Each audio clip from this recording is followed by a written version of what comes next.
Okay, everybody, as you're getting settled and logging in, again, I want to welcome you to our breakout session today on understanding art schools. We have some experts in the area today with us. My name is Bea. I'm with Futureology. Some housekeeping items before we begin, okay? Today's presentation will be recorded and you'll be able to access that on our website by next week. If you have any questions, please do not be shy. Enter them into the Q&A and we'll be able to answer your questions throughout the presentation and maybe at the end if we have some time as well, okay? Your camera and your microphone are going to be turned off, so all you have to do is sit back, relax, and enjoy. And with that, I'm going to pass it off so that we can begin our presentation. Amy? Oh, thanks everybody. Thank you all so much for coming. Apparently I missed flying because I was like, sit back, relax, and enjoy. Oh, I miss hearing those words on a flight. So we really appreciate you all taking the time. This is going to be a little convoluted. There's a lot of information and we're going to use the term arts a little bit loosely so that we can talk about all different kinds of arts. We're just going to do a really quick 1-minute intro on us and our schools because of time. So I'm Amy Mitchell. I'm regionally based. I live out in California. Emerson College is right in the heart of Boston. We also have a campus in LA and we own our own medieval castle in the Netherlands. We are an incredibly arts and communications focused school. I always call us a very small, creative, quirky kind of place. Probably most well known for theater. I'm actually virtually sitting in one of our theaters now. Film, we're in the top 10 film schools in the country. Creative writing, top ranked for journalism, anything. We actually are the only college in the country you can get a Bachelor of Fine Arts in comedy. So anything in those areas. I'm going to put, make sure you all have our contact information at the end. In the Q&A, I'm going to go ahead and drop an online inquiry form that you can fill out. And then I'm going to put a code in there as well that will actually waive your common application fee if you're thinking about applying. But because we don't have a lot of time, you can reach out directly to us with any questions. Hi there, I'm Columbia. I'm an admission counselor with California College of the Arts. As you might guess, we are in California. Specifically, we are in San Francisco and Oakland, California, so on both sides of the San Francisco Bay. But don't worry, you don't have to decide between the two campuses. Our students move between the two campuses. We have fine arts programs on our Oakland campus, and we have architecture and design as well as writing programs on our San Francisco campus. In terms of the vibe of the school, we really focus on, art that is interested in issues of equity in terms of sustainability.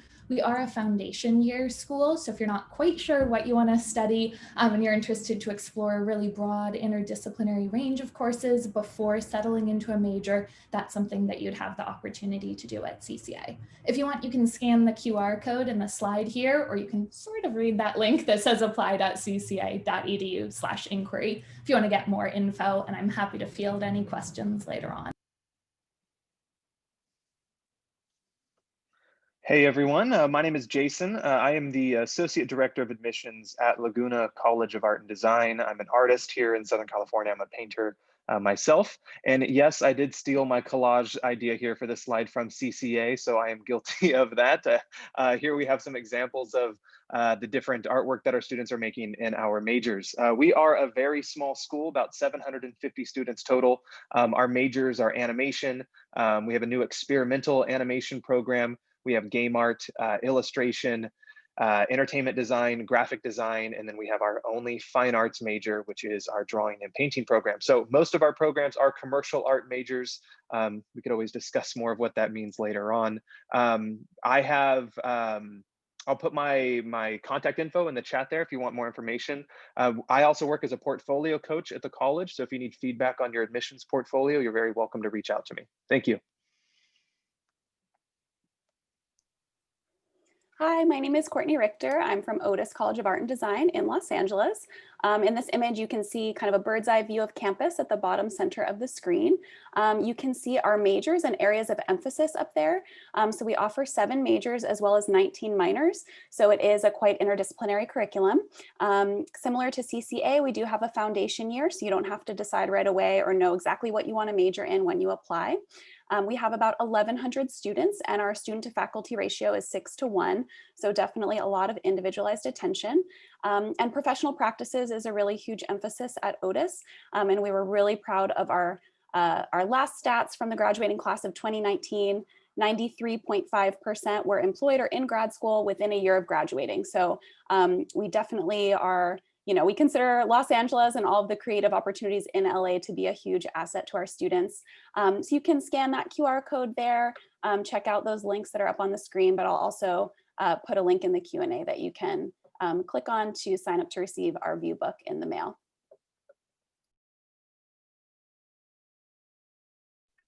All right, so that's my cue here. We're going to go through some slides here talking about what it means to study art at the college level. I remember being in high school and just assuming if a school had art in their name, they were all going to be the same. And as you can see, there are a bunch of different schools here kind of nodding their head that that's a very common misconception. And every school has something a little bit different to offer. So studying art, what is an art school exactly? It depends, right? So the college I work for is a visual arts college. There are some art schools that specialize in other types of arts. So that's a great question when you reach out to these individual schools to see, what's going on there. How freaked out should my parents be? Well, I'll speak for myself, how freaked out my parents were when I went to school. They were very supportive, but they were concerned, mainly because a lot of what they knew about the economy of where I had grown up was that not a lot of people had art jobs. But I was also from a very agricultural type of community, right? So my parents were not as familiar with that type of thing. But here, a lot of these schools, we have a couple schools here from Southern California, all over the world, strong metropolitan cities. A lot of creative jobs are found in metropolitan areas. So that's a good thing to look into is what kind of jobs are available, around those areas. Aren't all art schools the same? No, they are not. Some schools will specialize in one thing over another. And that's a good question when you reach out to these schools, is to see like, what do they specialize in? Okay, let's go to the next slide there.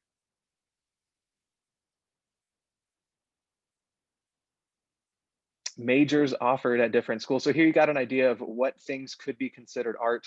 A lot of these things we interact with on a daily basis. So this kind of goes back to how afraid should my parents be? When you go see a movie, or you go and you buy a t-shirt, or you go and open up an app, or you go, we're interacting with art constantly, even though we're not as aware of it. So here's a great list of different options for you guys that are art related majors. Okay, next slide, please. BA or a BFA. Now this is a big question. Sometimes you'll find this a BA or a BFA at art schools and large universities, but they mean different things for what the classes will focus on in that organization. A BA tends to be more of a general bachelor's degree program. A lot of that would deal more with liberal arts courses as a part of that. In most cases, that's about 2 years of liberal arts classes, similar to what you may find like at a community college if you went and studied a general ed or an associate's degree at a community college. Sometimes they're similar to what you may be able to transfer into a university to get your BA degree. A BFA degree is going to be more specialized, where you spend more time with your respective major. Let's see if I covered what I want to cover here. All right, let's go to the next slide there. One good thing to note there on the BFA or the BA is in most general cases is they're still both 4-year programs. They'll take around the same amount of time. That'll depend on each school though, in terms of credits required for graduation. BFA versus and BM degree. So BFA specialized in fine arts. So that would include commercial arts as well. And then we have the BM degree, which would be a bachelor's of music. So they're specialized and specific. The focus within a BFA or BM degree program is a little bit more hands-on, right? So if you're learning how to draw something, you're going to be in a class where you're actually drawing. It's not going to be conversations about, what does it mean to be drawing? It's going to be more conversations about actually drawing and doing that stuff. So more of those type of classes. All right, thank you. And next slide, please. Is this a me or is this somebody else? I can't remember what the order is. This is you, Columbia? Yeah, last one for you. Last one for me. Okay, let's wing it here. I'm kidding. Options of places to study. So what you guys have available to you: traditional art schools, schools that are focused only on art there. Art schools that focus on one or just a handful of art forms. I think a good thing to ask when you're looking at these schools is if they have a foundation year. That's where you're going to get a broader set of skills when you come into the school, and then you would specialize later on. Art colleges within larger universities, that's an option there. an art degree at a larger university or liberal arts colleges that offer a major in the arts. And so there's a lot of options for you. I think what I'm trying to do here is dispel the preconception that all art schools are the same. As you guys can see, is there's a lot of different ways to go and pursue the arts. And what we're doing here today is we want to make sure that we're finding a good fit for you. So, alrighty. Thank you, everyone. Cool. Well, now that we've gotten that overview of just the sheer variety of kinds of art programs, I want to dive a little bit in depth into what those options actually mean, especially because many of these terms do sound really similar, but they are different. And we really want you to find the school that's going to be a good fit for you, where the education matches the kind of art that you do want to make. So the two that I have showing up here are conservatories. Those typically are going to be performing arts oriented, definitely very focused, intense, rigorous, definitely with a professional focus. So for folks who want to be professional actors, professional musicians, that focus is on career. They're not going to have as much of a focus on academics or that holistic sense. They're going to be very, very driven towards that kind of performing art that you want to pursue. The four-year art-focused school, that's the kind of school I come from, and probably what most people think of when they hear the term art school. These are going to be very much focused on you as an artist. Typically, when we say art school, it's probably referring to, schools that offer visual art, maybe visual and performing arts, but distinct from the more focused conservatory that's just going to be focusing on performance art. We can go to the next slide for a few more types of schools. We also have other kinds of, arts and liberal arts schools that offer those liberal arts degrees, the more general education focus. So when Jason was talking about the difference between a BA and a BFA, looking at the kinds of degrees that a school grants is a helpful kind of clue that you can get to what type of education and what ratio of, studio or performance versus other academic work you're going to be doing. So again, there's not a right answer here. Some students want all, performance, all studio art all the time. Some students want, much more of an academic broad focus with a little bit of art. Those exist, everything in between those exists, and it's about finding kind of the right fit for you. The last kind of school I want to highlight are vocational schools. So these are, again, going to be a little more technical, a little more career oriented. They're often very skills focused. So honing in on a specific type of skill within a field. And these schools are often not accredited. So I'm going to talk a little bit more about what accreditation means, because I know that's a term that gets thrown around a lot without often being explained, but it is a valuable thing to think about as you view schools. The one thing to keep in mind if you are looking at vocational or technical schools is that often the credits you receive are not transferable. So we know, especially right now with COVID and the economic climate, a lot of students are thinking about doing a couple years at a community college, then transferring to another kind of school. So just thinking about the transfer pathways available to you, what kind of credits are going to be recognized. And that's as easy as, emailing anyone like us when we give you our email addresses and saying, hey, would you take credits from this kind of school? We'd be happy to advise you on that. We can head to the next slide. So accreditation, right? That big word. The school's accreditation status, you can kind of think of it like a stamp of approval. There are these accrediting bodies that go through the curriculum of a school and figure out kind of what level of education it's providing. So when you're looking for art schools, if you do want an accredited institution that is going to have transferable credit, it's great to look for schools that are nationally accredited by NASAD. I know all four of us schools here today are NASAD accredited. And then if you're interested in music schools, the National Association of Schools of Music is an equivalent body. So again, it's kind of a technical classification, but worthwhile to know what that means as you're viewing different schools. So we can head to the next slide. Okay, so now that we've gotten past accreditation, the interesting part of school and where it comes to figuring out the fit for you is the kind of curriculum that you're going to get. What classes are you going to be in? What are you going to be doing day to day? So as the four of us introduced ourselves, we mentioned, I'm a foundation school, which I am at CCA, and then there are schools that are direct entry. The difference between the two of those is a direct entry school, you apply to your major, knowing what you want to study, and you jump right into that major. So you do your full 4 years in one major. A foundation year school, you don't apply specifically to the major, rather you apply to the school as a whole, and then you take your first year and you get to explore a foundation year curriculum. So you can kind of think of that as a broad sampling of classes. You can see a few listed here, 2D art, 3D art, maybe art history, maybe writing. It'll vary a little bit school to school, but it's going to be a broad overview. And then once you've had a chance to try a few things out, then you're going to be jumping into your major after that. So again, 2 different options, worth keeping your ear out for those words when you're in other school presentations. In terms of performing arts, schools that require you to do an audition for direct entry mean that you have to show that you're already proficient in the area that you want to be studying. So this means that you're going to be auditioning, you're going to be saying, yes, I want to study violin with these violin teachers, and here, let me show you my violin performance, or whatever your performance field may be. I do want to note that when it comes to, different conservatories, there sometimes are schools that have jury reevaluations, or sometimes they'll call them cut systems, where you are admitted to the school based on an audition, but continuing all 4 years through the program is dependent on your performance. So just because you get into a program at a school isn't necessarily a guarantee you'll get to stay in that program all 4 years. That's another thing, ask the schools you're looking at. That's a good thing to know going in, because some students love that high competitive energy. Some students say, no, that doesn't work for my learning style. Again, both totally fine. It's just about finding the school that matches how you want to learn. Next slide. So in terms of the philosophies of art schools, and for right now, I'm talking more about visual art schools, there's kind of like a long spectrum of schools. There's schools on one end that are a little bit more conceptually focused. They're thinking about the philosophy, the theory of art. And then on the other end, there are schools that are a little bit more technically focused. They're thinking about the technical making skills. Can we head to the next slide to dive into this? So I have a few examples of concept-based schools. You can see a few schools on the list here.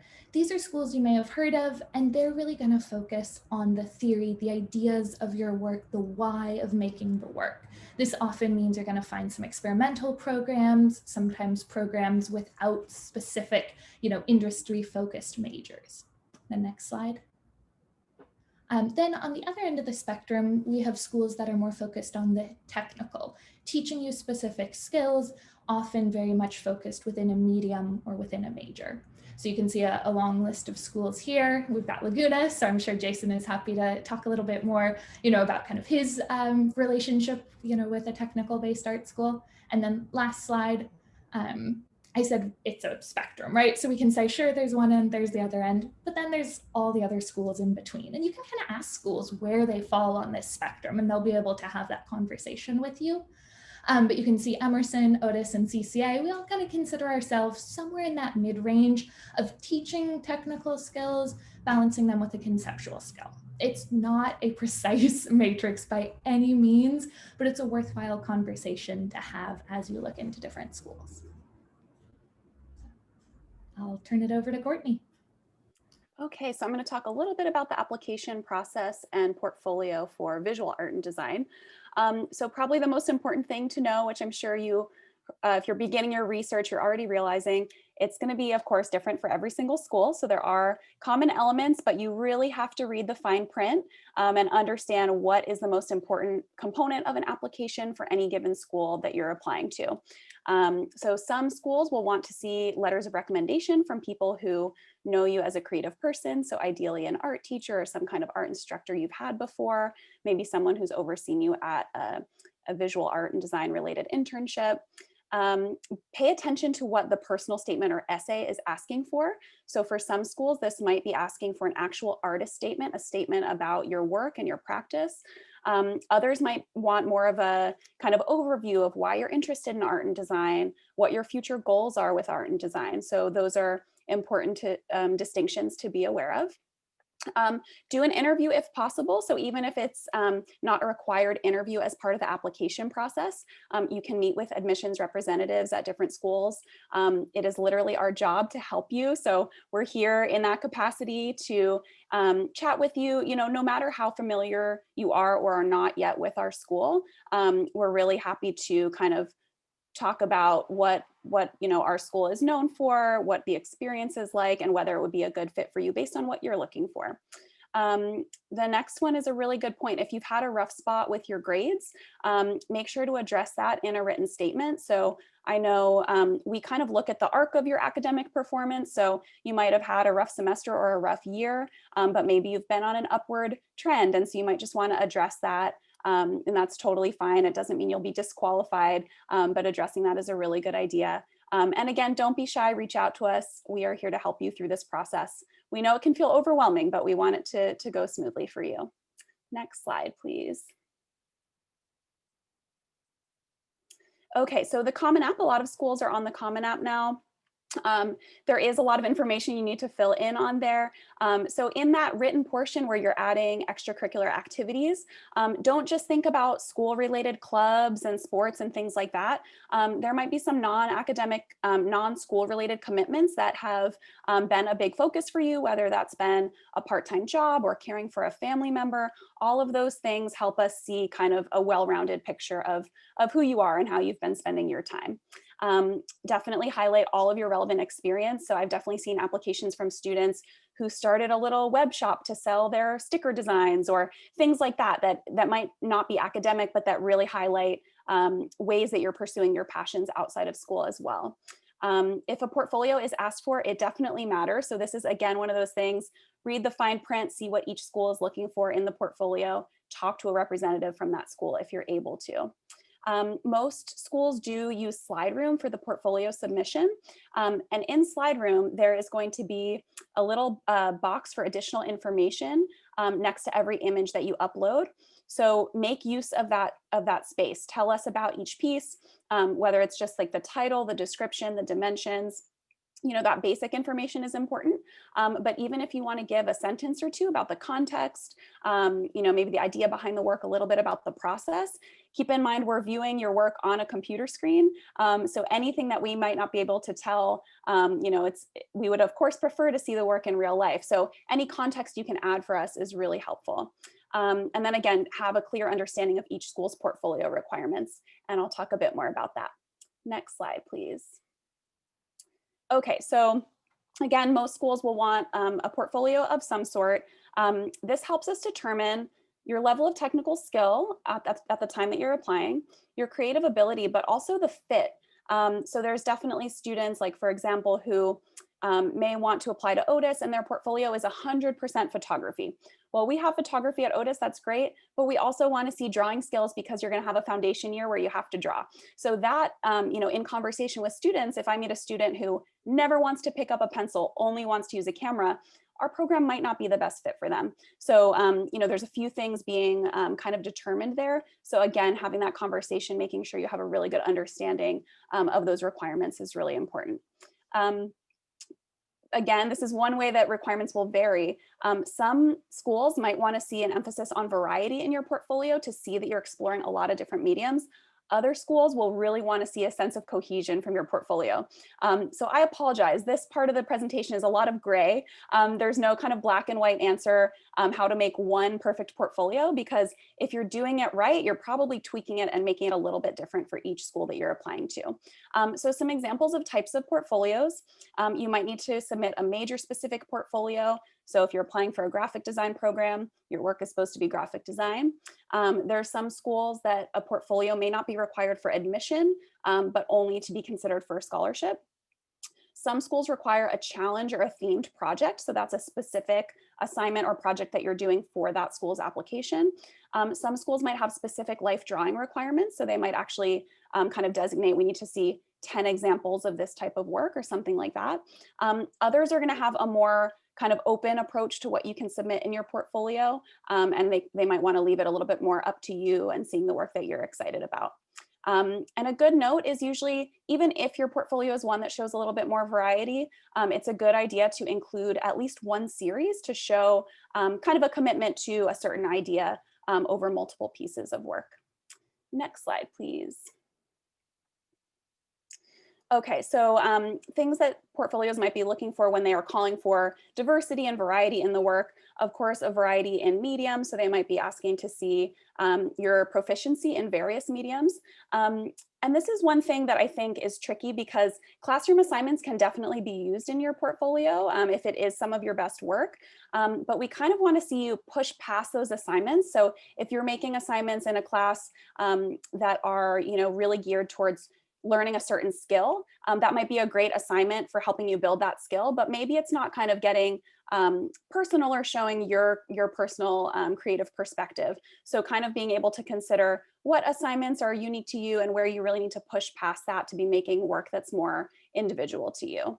And typically these portfolios are going to be anywhere between 10 and 20 pieces on SlideRoom.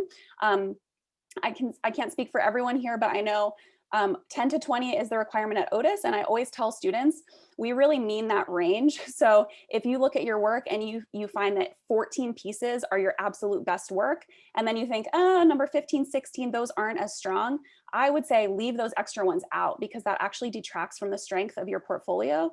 You really want to focus on your best work and putting your best foot forward there. Next slide, please. Okay, so nowadays, of course, like everything, portfolio reviews are happening virtually. So there are just a few tips if you are having a virtual portfolio review to hopefully help that go smoothly for you. So research the school's portfolio requirement in advance. That'll really help you know what questions to ask during that time. Have clear documentation. So even if you don't have your kind of final documentation that you're actually going to submit, just make sure in this context we can understand what we're looking at. So even if it's a smartphone photo, have it cropped, have it color corrected so we can really see what we're looking at. It's a good idea to prepare a Google slideshow or at least a Google folder of images, just something that you can open easily, have easy access to, even something that you can send the link to the reviewer so that they can click through them. That works really well. It's really good if you can have a sense of which pieces you want the most feedback on. So usually having anywhere between 5 and 20 pieces is good. More than 20 pieces is kind of hard to get through usually in the amount of time that you would have with a reviewer. But sometimes if you have like a whole range of work, maybe you want feedback on the most recent work that you've made. But if we start talking about work that you made 2 years ago, we want you to kind of take charge of that conversation a little bit and let us know what you really want feedback on. Of course, practice sharing screen on Zoom so that you're comfortable with that. If you're going to be sharing your whole desktop, maybe turn off that feature where you see all of your friends' texts coming in on your desktop. That's happened before with students. I don't particularly mind, but I've been with some students who get a little embarrassed about that. So just, kind of be aware of what you're getting yourself into when you're sharing your screen. And then also I recommend just writing down your questions beforehand on paper, because we all know when you're screen sharing, sometimes you can lose other boxes that are open on your screen. So good old pencil and paper is usually best to take notes during a virtual portfolio review. So I think that's all for my slides. Over to Amy. Thanks, everyone. So this does get a little convoluted. We're about to get into film, theater, music, dance. So this starts to get a little bit convoluted, and I think everybody has sort of mentioned that this is gray areas, not the black and white. So this is where you really want to reach out to your schools. One of the, with a lot of direct questions, our answers is going to be, it depends, because every school is a little bit different. But these are some general kind of things to think about. So for film, anybody who's a filmmaker, number one big thing, follow the time guidelines. If they're only asking for a 3 to 5 minute piece, please don't send us a feature length film, because then we're going to choose the 3 to 5 minutes that we're going to watch, and they may not be your favorite 3 to 5 minutes. Really, what most programs are looking for is that you are a good storyteller, that you can tell a story with a heart to it. And so keep that in mind, especially if you're someone that's really worried about your equipment that you have access to, or your incredible editing skills. It's really that story that has that sense of storytelling, and that there's a heart to that story that probably matters more.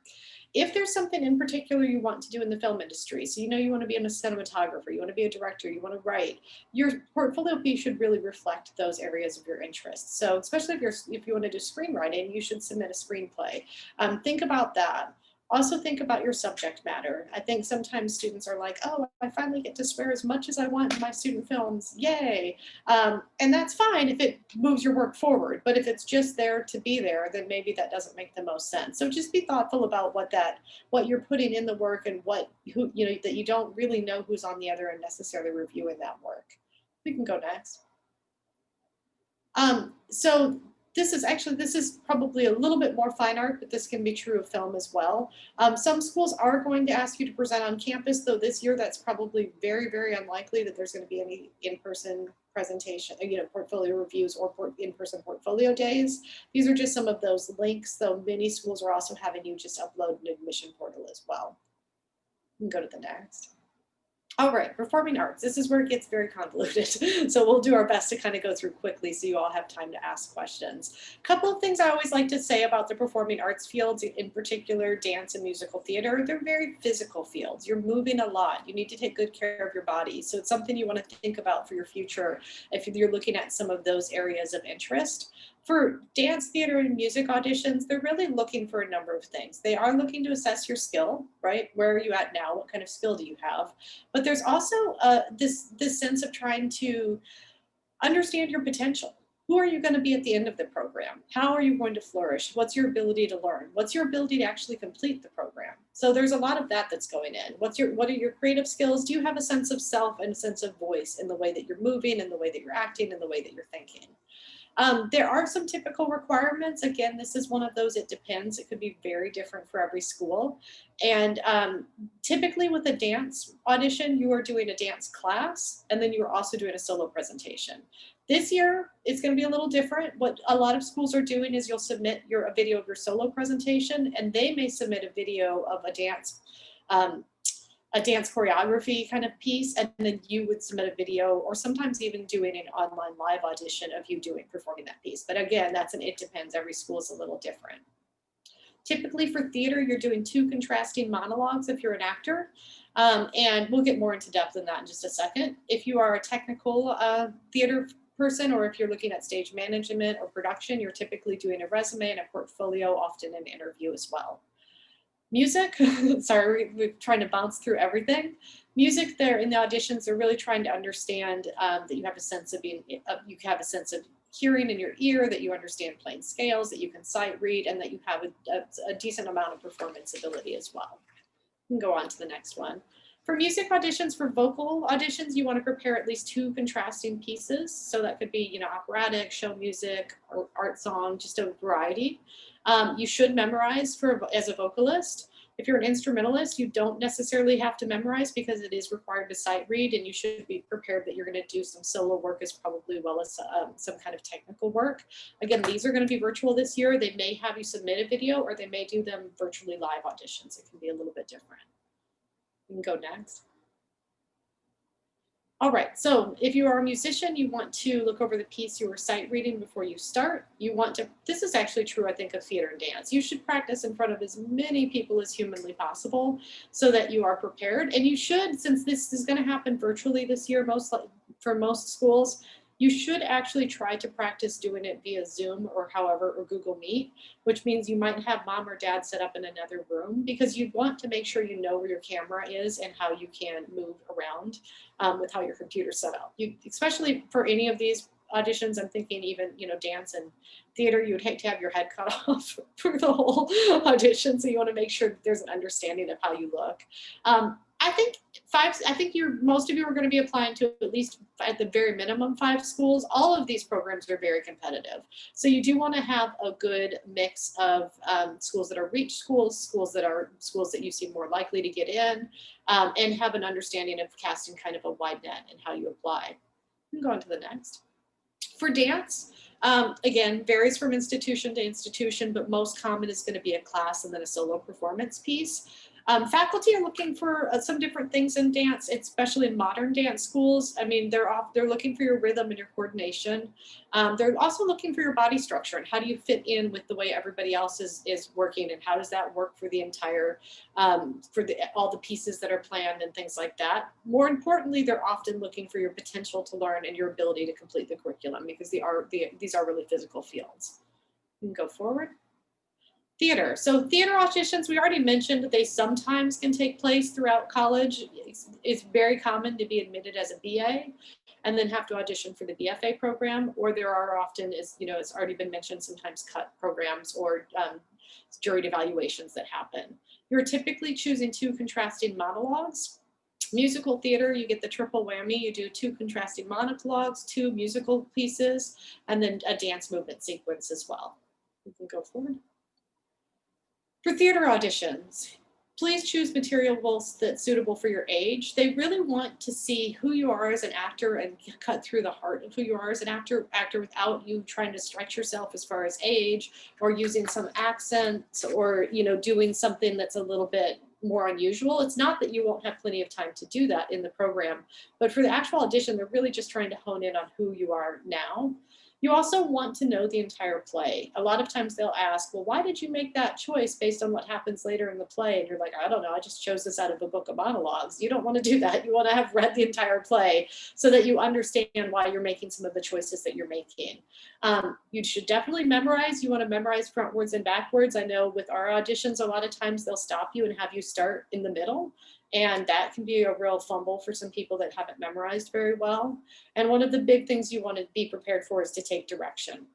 Most of the auditions this year are going to be virtual, but they're still most likely going to be live virtual at most schools. So you will still have some interaction, and that taking direction is a pretty important piece of the puzzle. You can go to the next. So a couple of things to keep in mind. These are some important dates. The National Portfolio Day is normally when you would be able to go into one big place and get all your portfolios reviewed in that place. It is virtual this year, right?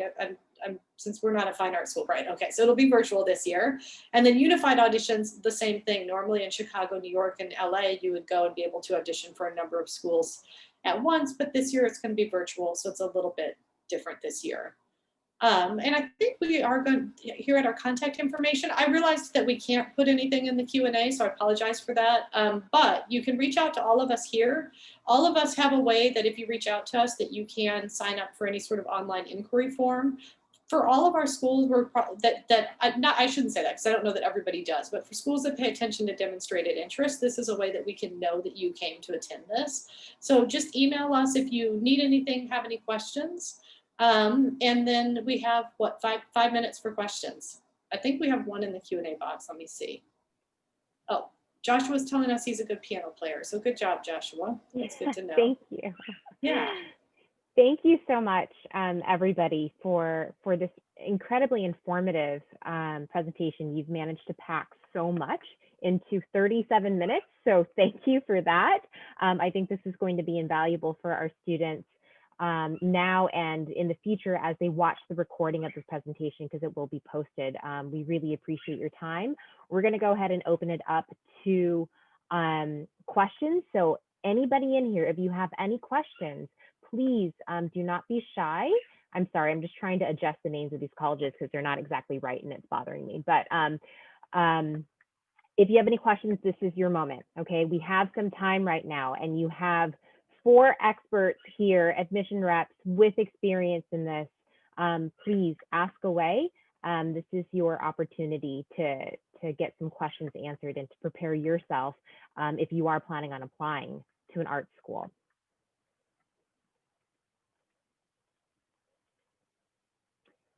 And what I might like to do is I might actually share a whiteboard and just allow everybody to type in their information, because that's going to be our workaround, because we're creatives here, right? We can work around things. So if anybody wants to annotate for our co-hosts only, for our panelists, you're welcome just to add your information on here. I believe that you'll be able to, if you click annotate and add your text. I would love for you just to add your contact information, interest form information. Just let me know if you can access that. There we go. I'm sorry, I just drew a random red line. That's okay. You can undo that. You're feeling very artsy. We're having a good time with this. How do I access this? So if you go to the toolbar, Jason, and you go to annotate, it might be under where the 3 dots are, but you should be able to annotate. And you click on annotate, you'll be able to click text, and you should be able to start typing things in. I'll look for it. Okay, here we have a question coming in and I'm going to ask it and anybody can answer. This is from Sophie, and Sophie wants to know, for a dance program, would you typically recommend something like slideroom.com or a specific kind of portfolio? I can answer that. Sorry, I was on mute. I drew a random purple line too. I apologize. So that's another, Sophie, that's another, it depends, because it really is, that is going to be really dependent on the school that you're working with. So I would suggest that you reach out directly to any schools that you're looking at working with, and they absolutely can tell you what it is that is the best portfolio option for them. Every school is going to be a little bit different. We're all drawing lines because I don't think we can figure it out. If you click text, you'll be That's what I able was just thinking. to pop in a text box. Yeah.